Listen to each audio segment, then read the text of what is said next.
Assalamualaikum warahmatullahi wabarakatuh. Halo teman-teman, kembali lagi dengan Yasmin Divianisa Rahmadira. Sebelumnya kita sudah bahas tentang ekosistem darat. Nah, sekarang mari kenal lebih dalam tentang ekosistem darat, mulai dari pengertian, fungsi, jenis-jenis, dan lain sebagainya. Yuk, langsung ke materi saja. Nah, jadi teman-teman, ekosistem darat adalah sistem ekologi di wilayah daratan yang melibatkan interaksi makhluk hidup, yaitu biotik seperti tumbuhan, hewan, dan mikroorganisme dengan faktor tak hidup seperti abiotik seperti tanah, udara, suhu, dan curah hujan.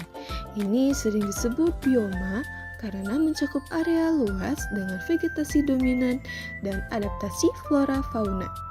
Khas daratan, komponennya saling berkaitan, membentuk keseimbangan alam, dipengaruhi oleh iklim yang menentukan jenis makhluk hidup di dalamnya.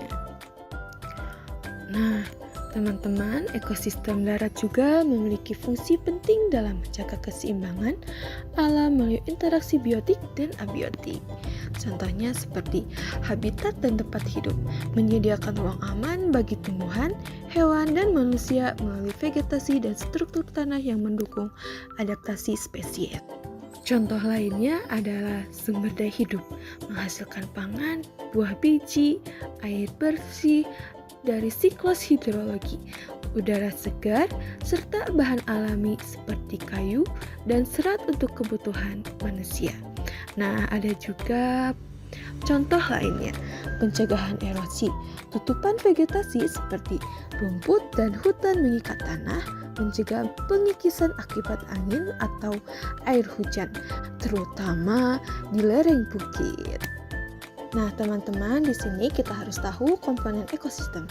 Komponen ini ada dua jenis, yaitu satu, komponen biotik, yaitu semua makhluk hidup di ekosistem seperti tumbuhan dan hewan. Dan yang kedua, komponen abiotik, yaitu benda mati seperti udara, air, dan tanah yang mendukung kehidupan. Nah, teman-teman, di sini juga ada jenis-jenis dari ekosistem darat, yaitu yang ke-1, hutan hujan tropis. Nah, hutan hujan tropis ini adalah hutan lebat yang selalu basah karena hujan banyak setiap tahun, lebih dari 2000 mm. Yang kedua ada hutan gugur. Nah, hutan gugur ini mempunyai 4 musim, yaitu musim semi, musim panas, musim gugur, dan musim dingin.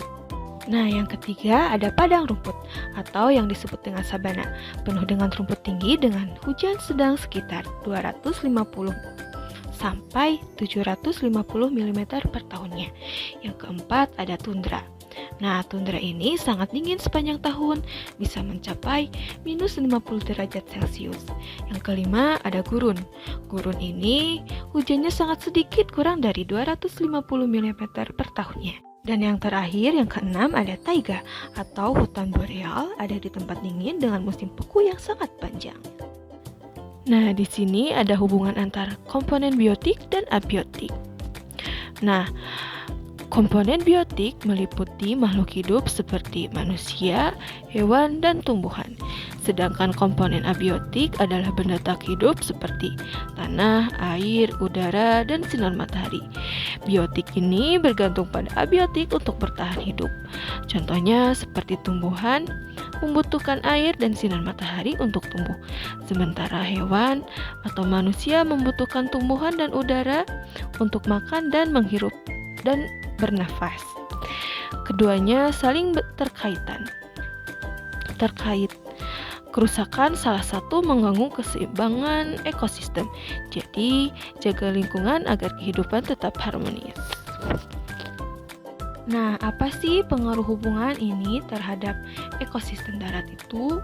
Nah, hubungan biotik atau makhluk hidup dan abiotik benda tak hidup sangat menentukan keseimbangan ekosistem darat. Gangguan seperti deforestasi mengurangi pohon penghasil oksigen, menghilangkan habitat hewan, mengganggu iklim dan menyebabkan erosi serta banjir. Nah, dampaknya dari deforestasi, hilangnya habitat dan penyerapan CO2 mempengaruhi iklim lokal dan global. Tanah gundul, mudah erosi, hujan tak terserap, menyerap, picu banjir, dan gangguan siklus air. Nah, solusinya adalah peran manusia yang krusial melalui penanaman pohon, pengurangan polusi, dan pelestarian hutan untuk menjaga ekosistem tetap sehat dan stabil. Nah, teman-teman, itulah penjelasan lengkap tentang jenis-jenis ekosistem darat dan komponen biotik serta abiotiknya. Semoga kalian semakin paham dan cinta alam sekitar kita. Jaga bumi dengan tidak membuang sampah sembarangan dan menanam pohon. Sampai jumpa di video pembelajaran berikutnya. Terima kasih. Assalamualaikum warahmatullahi wabarakatuh.